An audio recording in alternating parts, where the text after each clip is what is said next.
안녕하세요. 조용히 회사 다니는 사람입니다. 저는 여기 보이는 페이지의 타이틀처럼 목표 달성률을 100% 달성하고도 2년 정도를 유지하면 굳이 회사를 돈 때문에 다니지 않아도 된다는 목표를 세우고 열심히 S&P 500 ETF 모아가는 투자를 진행하고 있습니다. 꼴의 유튜브 한답시고 S&P 500 투자 성적에 대한 이야기만 하기 못해서 좀 이런저런 이야기들을 곁들이다 보니 점점 더 영상 만드는 게 번거롭고 어렵게 느껴지는 거 아니겠습니까? 그런데 사실 유튜브 광고 수익은 제가 직접 경험을 해봐도 조회수 일당 한 2원에서 3원 수준이라는 여기에 들이는 시간 대비해 가지고 딱히 돈벌이 수단이 된다라고 볼 수는 없는 것 같은데요. 한번 유튜브 수익을 캡처를 좀 해봤는데 제 영상 중에서도 조회수가 잘 나온 것들의 천회당 조회수 천회당 수익을 보면은 네, 하나로 한국 돈으로 바꿨을 때 2230원에서 2492원 정도로 제 말이 사실인 거를 보실 수가 있습니다. 고로 유튜브 수익 같은 것에 제밥에 눈독을 들일 게 아니라 어떻게 하면 S&P 500에 더 오랫동안 더 잘 투자할 수 있을지 고민해 보는 게 제 스스로 훨씬 더 경제적으로 이득인 셈이죠. 고로 이제부터는 이렇게 영상을 만드는 데 있어서 S&P 500 투자하는 것 자체에 좀 더 집중을 해보겠습니다. 목표, 네, 자꾸 이거를 좀 저 스스로 좀 되새겨야 되는데, 현재 달성률이 46.81% 정도고, 이거 100% 2년 연속 달성하면은 퇴사할 수 있는, 은퇴할 수 있는 자격이 생긴다라는 저의 원칙을 단지 유튜브의 컨텐츠가 아니라 제 인생의 모토가 될 그런 진심이었음을 되새겨 봐야 하겠습니다. 일단 우리나라는 이번 주 설날에 휴무였죠. 그리고 대체 휴무 27일 휴무가 있어가지고 일주일간 거의 휴장이었지만은 미국은 설날이 미국 명절이 아니지 않습니까? 그래서 S&P 500은 시장이 계속 올렸었고 변동이 있었습니다. 그 결과 저는 한 주간 116만 원 정도의 수익을 거둘 수 있었습니다. 그리하여 2025년 수익금과 이런 수익률을 보면은 1월 초에 하락을 딛고 일어나서 약 70만 원의 수익을 이렇게 기록하게 되었습니다.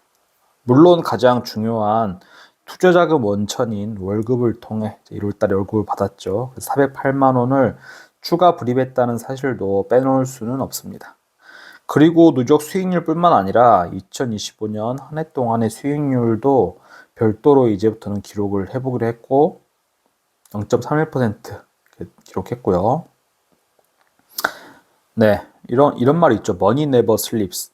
월스트리트라고 하는 영화 부제로도 나와 있던 단어인데 투자금이 커질수록 앞서 봤던 것처럼 일주일 새 오르고 내리는 금액이 이제 수백만 원에 이르게 되었습니다. 네, 설 연휴에 놀러 다니고 부모님을 찾아뵈면서 용돈도 드리고 같이 맛있는 것도 사 먹으면서 썼던 돈이 S&P 500 한 주 동안 제가 일을 안 했지만 110만 원대 이렇게 벌렸잖아요.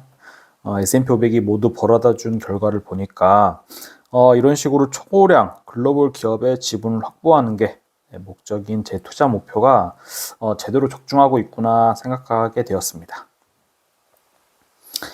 네, S&P 500 ETF 보유 수량 현황 3개를 이번 주에 매수를 했었는데요.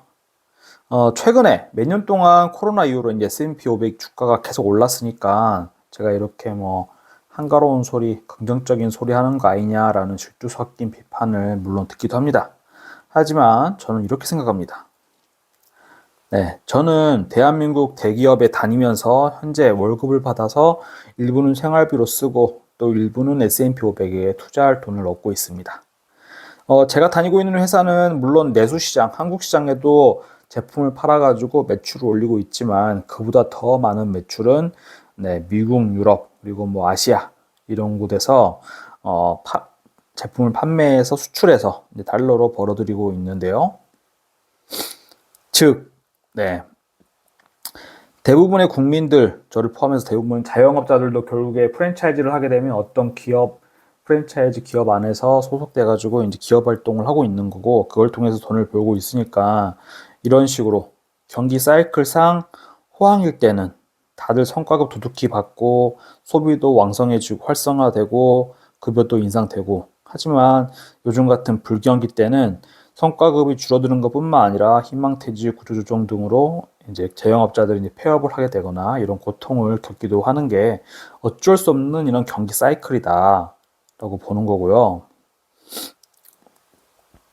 현 시점에서 그래서 인류 문명의 정점을 찍고 있는 그런 미국의 경제력과 주식 시장을 한국인의 관점으로 바라보고 판단해서는 안 된다는 게 제 생각이고요.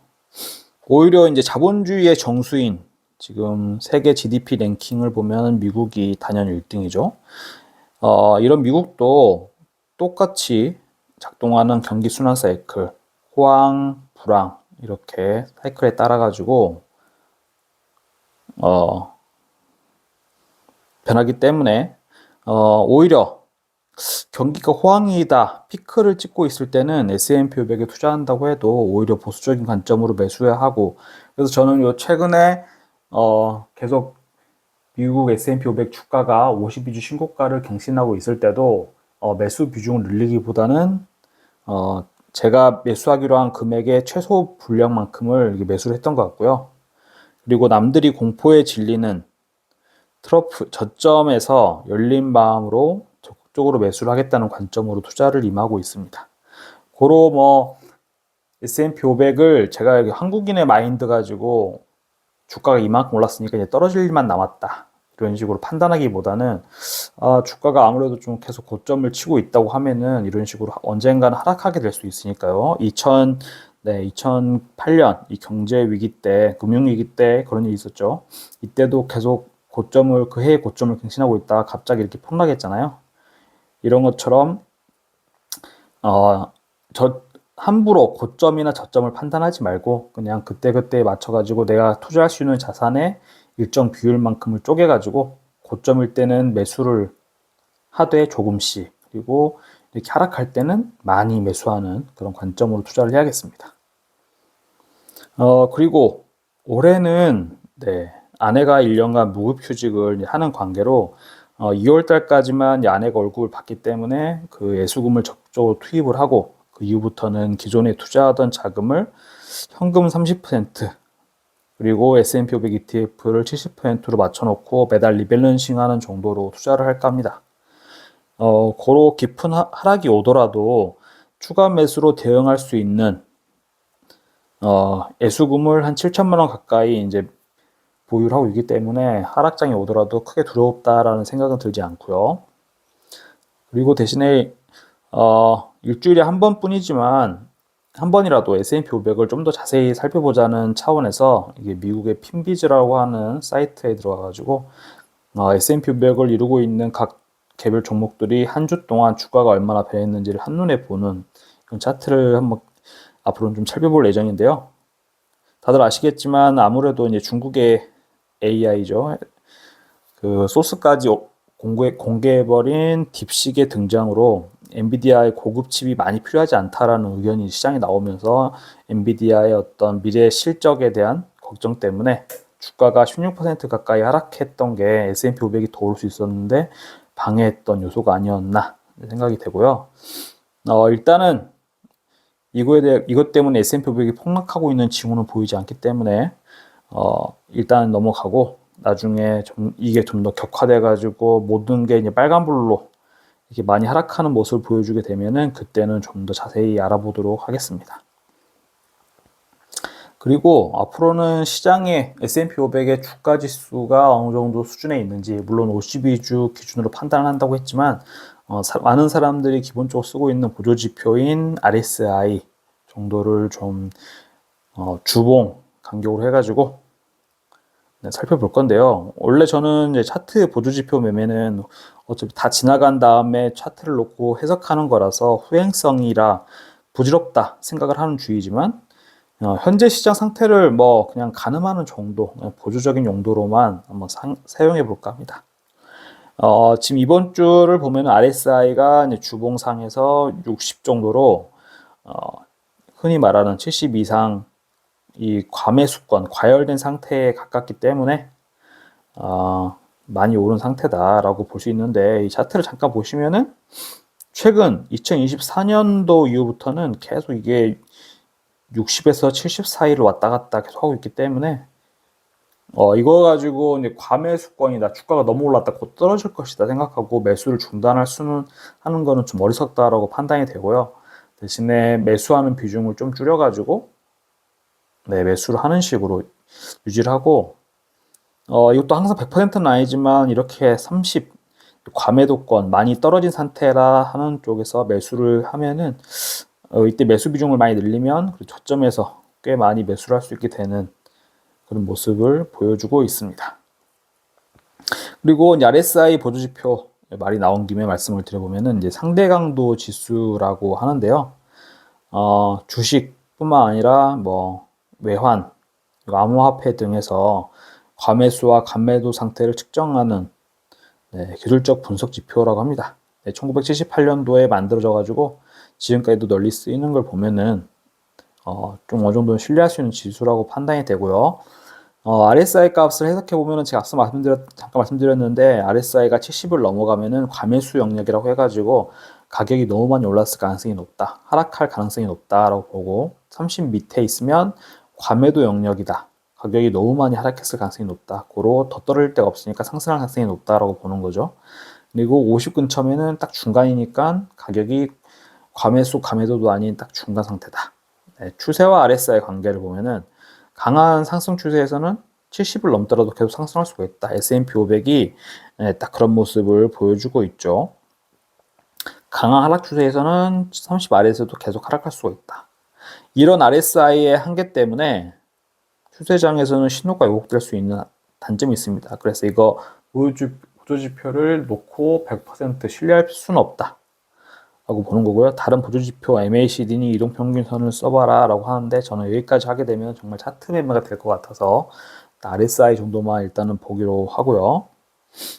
그리고 달러도 환전하기 좋은 시점을, 저 이제 미국 주식에 투자하고 있잖아요. 그래서 VO는 사실 지금 많이 하고 있지는 않지만 이렇게 가격이 많이 내려와 가지고 3년 이동평균선에 닿아 있으면 또 한번 환전을 해볼까도 생각을 하고 있는데요. 이 3년 이유는 제가 좀 믿을만하다 생각하시는 분인데, 이 박종훈 박사님이 언급했던, 영상에서 언급하셨던 달러 환전 시점을 판단할 때 최근 3년간 평균 환율을 기준으로 삼을 것을 권장했다.